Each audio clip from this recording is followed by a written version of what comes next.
On va commencer par insertion avec ajout de temps de travail.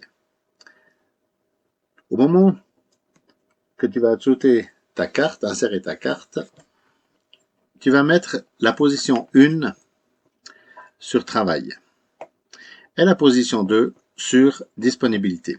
Je te montre ça pourquoi après. Tu insères ta carte, il te dit bienvenue, 8h25, 6h25, heure UTC. Il te donne ton nom. Et il te dit que le dernier retrait, c'était le 2 mai 2023 à 17h50. Il te demande si tu veux faire des saisies manuelles. Tu dois toujours répondre oui. Toujours. Et là, il va te dire, le 2 du 5 à 17h50, tu étais en pause jusqu'au 3 du 5 à 8h25. Alors, tu vas valider la pause. Tu vois que la pause, elle clignote. Une fois que tu auras validé la pause, tu vas valider le jour, tu vas valider l'heure et tu vas valider les minutes.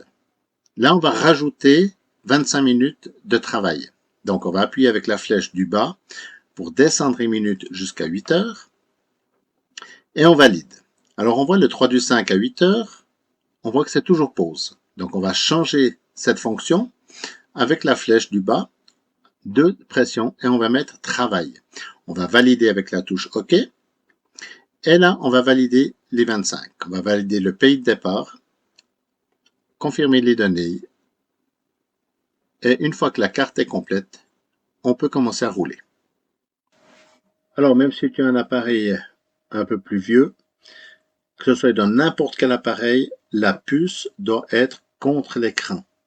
Tu l'inséreras toujours dans n'importe quel appareil de cette façon, que ce soit Siemens Video, que ce soit StoneRedge, n'importe quel appareil.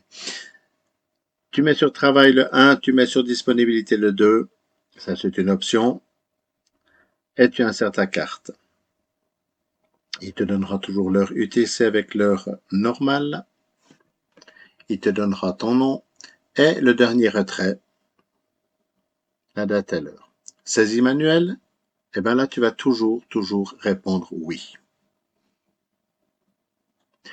On voit que la pause, elle clignote, c'est-à-dire du 11 du 7 à 21h17, j'étais en pause jusqu'au 12 du 7 à 6h46. J'ai validé la pause, je valide la date, je valide l'heure. Je vais mettre 45 pour baisser, pour être au quart d'heure, c'est plus facile.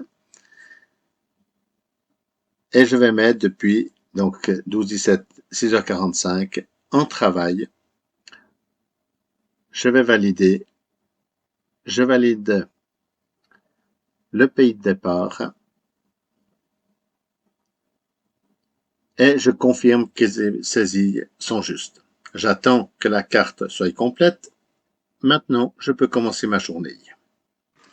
Le contrôle du temps de travail et de conduite.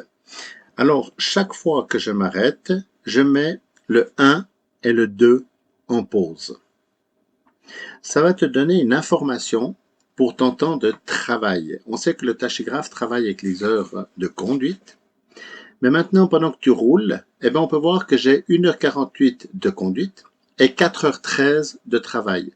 Ce qui va m'obliger, dans un petit moment, de devoir faire une pause au niveau du travail. La pause de travail, je le répète, est de, selon l'article 8 de l'OTR 1, 6 heures, 15 minutes de pause. Si la durée totale du travail se situe entre 6 et 9, la pause sera d'au moins 30 minutes. Si la durée excède 9 heures, elle sera d'au moins 45 minutes. Ces 45 minutes, tu peux les répartir en planches d'au moins 15 minutes chacune. Attention, on ne parle ici que de la pause de travail et non pas de la pause de conduite. Il faut vraiment différencier ces deux pauses. Si on refait une petite démonstration, chaque fois que tu roules, tu appuies sur n'importe quel bouton et tu vois qu'ici, j'ai 3h18 de conduite, 13 minutes de travail et 15 minutes de pause.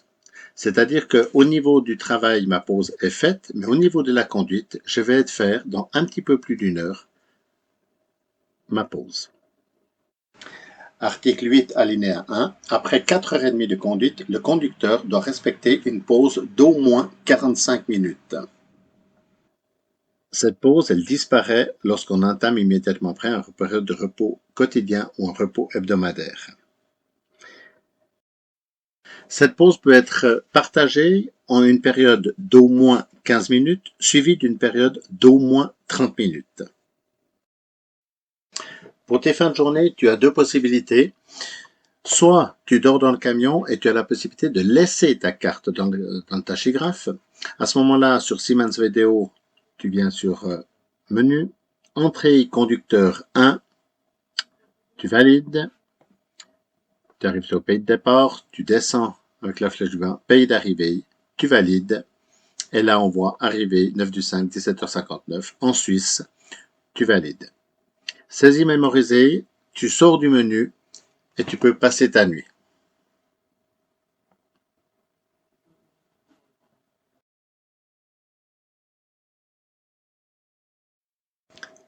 Deuxième possibilité, tu mets le 1 et le 2 sur pause. Ensuite, tu éjectes la carte et automatiquement, tu seras obligé de marquer ton pays d'arrivée. Donc, tu valides ton pays d'arrivée. Et je te souhaite une bonne nuit.